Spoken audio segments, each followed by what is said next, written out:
Eddoon dhaloota koo naannoo Oromiyaa godina Arsii lixaa kan dhaladhee guddadhe maatii kiyyaaf ilmoo jalqabaati.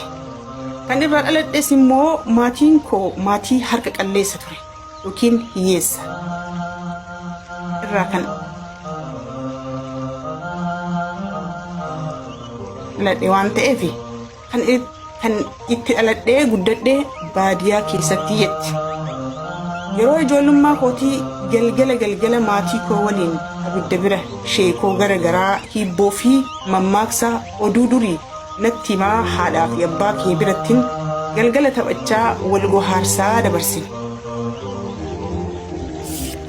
Akkasumallee safuu aadaa fi wantoota garagaraa haadhaa fi abbaa keenyarraa dhagahaa kan guddadhe yoo ta'u, maatiin koo akkuma isiniin jedhe harka qalleessa waan ta'eef harmeen teenya nu guddisuuf jecha guyyaa gabaa boqonnaa malee gabayaa keessatti shunkoora bittee waan irraa buufattu gurgurtee maatii keenya kunuunsaa turte.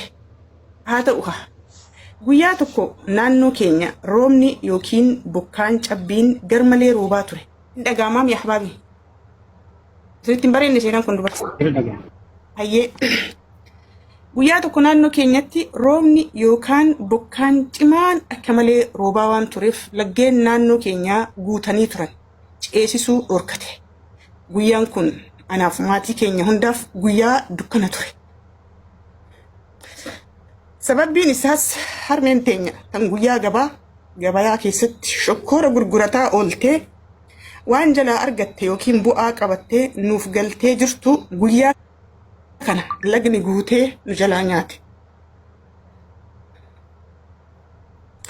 Nuti ilmaan ishee akkuma duraanii waan qabatte nuuf galtiin jennee hulaa manaa balbala keessa dhaabbannee ijoollee obboleewwan kiyya xixiqqoo wajjin eegaa turre. Garuu waan nuti hin eegnee fi hin amannetu nu mudate. Innis bishaanii nyaatamuu fi du'uu harmee teenya dhageenye.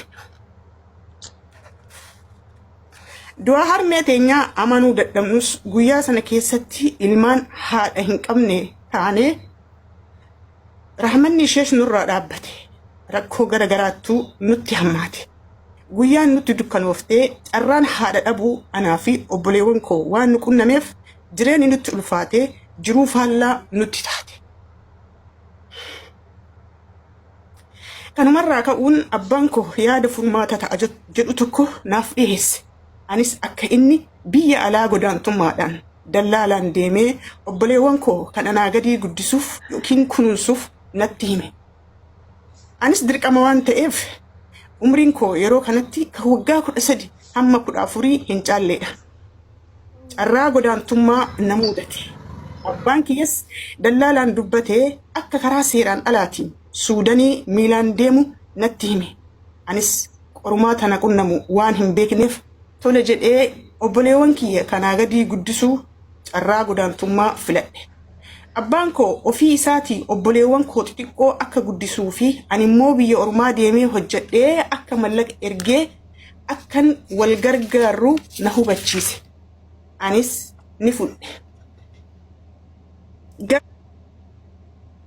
Garaa hidhadhee harmee tiyyas yaadadhee booyaa imimmaan koo harcaasaa obboleewwan koo fi ollaan koo imimmaan booyaa na gaggeessan. Anis abbaa koo nagahaa naaf ta'i jecha abbaa koos ilmoo koo nagahaa naaf deeminaan jecha na gaggeesse. Yeroo godaansaaf deemu kana namoota hedduu taanee imalaa turre keessaa umriin xinnoon ana qofa turte. Erga dallaalli nu fuudhee nuun deemee daangaa Suudanii matammaa nu gahee dabarsee dallaala birootiif nu kenna. Ammas dabareen carraa godaantummaa mudadhe.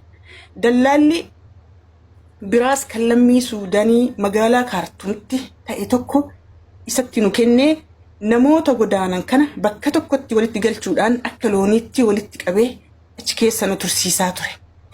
Seenaan kiyya immoo dukkana keessatti dukkana. Achi booda maaltu ta'e laata? Nin xumuramoo asumatti hin dhaaba. Yoo xumuri jettan xiqqishu hafee koppilikiin keessan laafaadha. Namukuma takkaamu. Itti jajjabeessaadha isinii xumura inshaallah.